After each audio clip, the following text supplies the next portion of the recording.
Here today with Coach Chip Darden of the Lubbock-Cooper Pirates. How you doing today, Coach? Doing well. Appreciate you having me, and appreciate you doing these interviews.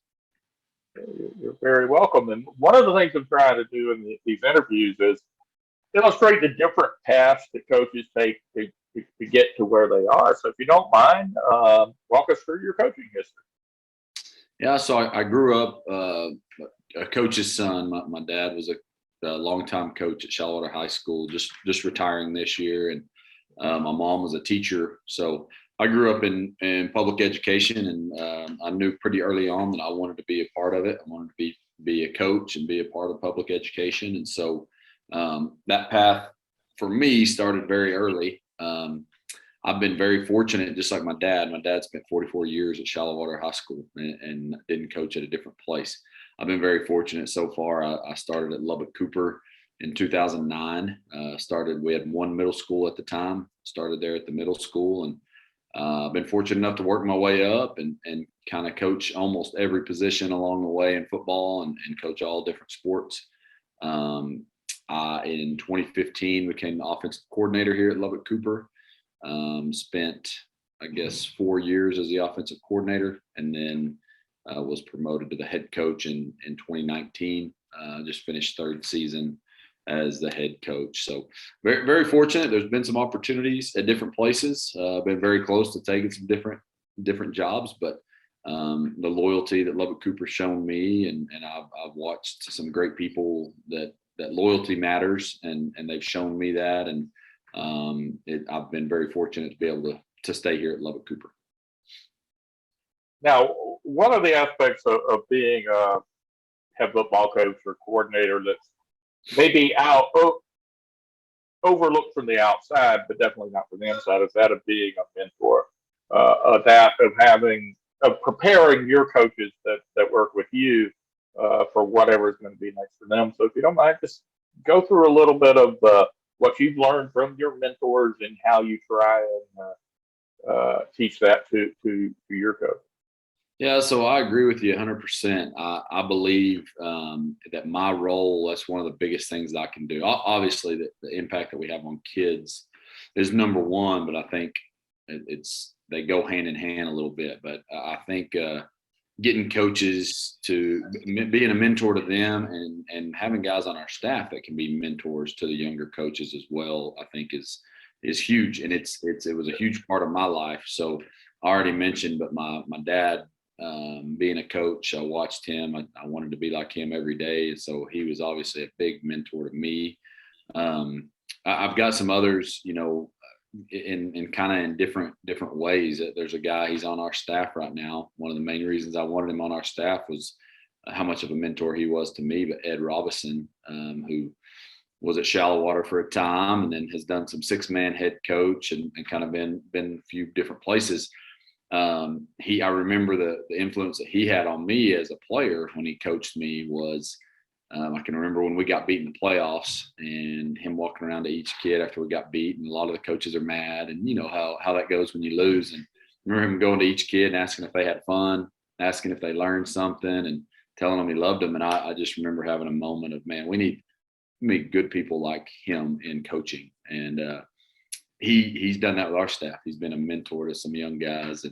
And Nate Bridges is one he's a basketball coach that I learned a lot from, and Max Catwinkle, our athletic director, just a lot of guys that have influenced me. And so to me, I feel like it's my role to give back and do the same. And so we had our defense coordinator just got accepted as a head coach. There's part of you that's sad when that happens, when you lose a colleague and a friend to a different school, but it's also a great thing, I think, for our program, and obviously great for his family. So I think that's an important role that we have, and I try to do that. I try to get better at it, try to improve every year on how I'm mentoring. And I think the thing long way to answer your question, but I think the way that the people that have shown me, there's two things that really these mentors showed me. They showed me how to have a passion for it, and they showed me how to treat others along the way. And I think that's what I try to pass on. That's how I try to mentor, to make sure that that's what we all get caught up in the X's and O's. We get caught up in trying to win a state championship and all that. But once you figure out the passion and how to treat others, how to treat kids, I think the winning kind of takes care of itself. And so hopefully I'm passing that on. That's what I try to do. All right, now Lubbock-Cooper's been playing football since 1936, and in 2019 and 2021, deepest playoff runs that they've ever had. So, what are you bringing back for that team? What do those kids look like so far in spring activities, and what do you think you're going to look like on the field in 2022? Yeah, we've been very fortunate, and that's it's a secret. I guess you can get this secret out to everybody, but when you've got good football players, you usually have a pretty good team, and that's the way it worked out. And we're just very fortunate here with the type of kids that we've got, the kids that it's just a good community. And so we had a senior class last year that few players were on varsity as a freshman, which, at our size of school is fairly rare. And their record on varsity for 4 years was 50-7. So a really amazing senior class. A lot of them are going on to play college football or college baseball or college basketball. And just a great senior class. Had a bunch of leaders in it as well, not just good football players. And so I think every year you think about how do you replace those guys, and you don't replace, but you just hope you can get somebody in there that gets the job done as well as they did. And that's going to be tough to do. There's some big shoes to fill. I like our depth, maybe more than what we had last year. The experience with, and I know everybody fills out their preseason magazine forms, and they all say we need more experience or we need more depth, one or the other. And but I do think the experience is a difference for us, and we're going to have to learn on the fly, and some young guys are going to have to play a little more mature maybe than they normally would, because the guys last year, again, that last game in the state semifinals with some of those guys 57th start. That's just that is pretty remarkable, and I think that experience is going to be hard to replace. So we like our team. We're still in the middle of spring ball. We've got a few practices left, and I feel like we're improving. I feel like we're going to go take away from the spring that the offense or the defense didn't just dominate the whole spring. There was a little, depending on the day, one side won. I think that's what you want. You don't want to leave with a bad feeling about one side or the other. And so we're stepping up in a classification, going to 5A Division I. The no disrespect to our previous classification or district opponents, but it's tougher. It's bigger schools, it's more kids, and we know that we've got a tough schedule and we're going to have to battle, but we plan on being in it. We plan on being in the mix, and I'm giving you pretty long answers. I hope that's okay.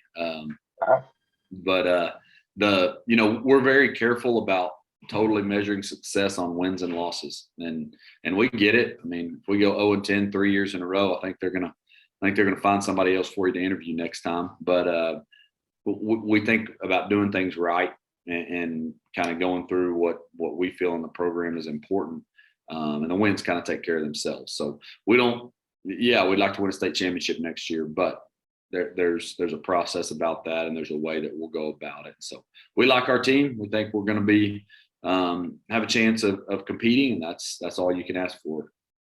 Now you mentioned the depth of your team. So who has more depth, the Lubbock-Cooper Pirates or Prairie Dog Town? Yeah, that's a good question. We might have a little size on them, but I don't know. They run pretty deep and pretty interesting. I play golf every now and then at Meadowbrook, and that Prairie Dog Town's right there. So Prairie Dogs I might have knocked the population down a little bit with a golf ball every now and then going astray. Well, one more question, Coach, before I let you go. Can you tell me one thing about Chip Darden that most people don't know? Well, I probably don't have just the best answer for that as far as most interesting one, but I mentioned it earlier, and it just kind of important to me, but public education, how much it's been a part of my family. So I've got my mom, my dad, myself are in public education. My wife is in public education. My brother, my sister, my brother-in-law, my brother's girlfriend, all in public education. I've got three aunts that were part of public education. And anyway, I could kind of go on and on, but I think that's kind of interesting. And I really, I'm proud of it. I'm proud that my family is that involved in being in public education. And it's different states too, kind of all over the country. And I think, I don't know that I am, I try to, but I know a lot of my family members that I mentioned there are having a really positive impact on people. So I think that's kind of a neat part about a family. All right, Coach. Thanks for your time today, and best of luck in the 2022 season. Thank you. And thanks again for doing this.